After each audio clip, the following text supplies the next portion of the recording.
दिल में निशानी रखले बानी तोहरा प्यार के।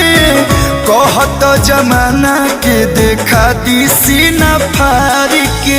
केहू पागल कही केहू आशिकाना कही, आज हम कहतानी कल जमाना कही। अरे तू भले केहू और के हो जा, लेकिन हमके लोग तहरे दीवाना कही। दिल में निशानी रखले बानी तोहरा प्यार के। कहत जमाना के देखा दी सीना फाड़ के। आज तोहर फोटो बा हो,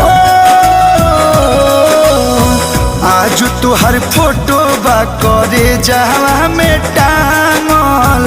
आज तोहर फोटो बा करे जावा में टांगल। यही से दीवाना तोहर भइल बाटे पागल।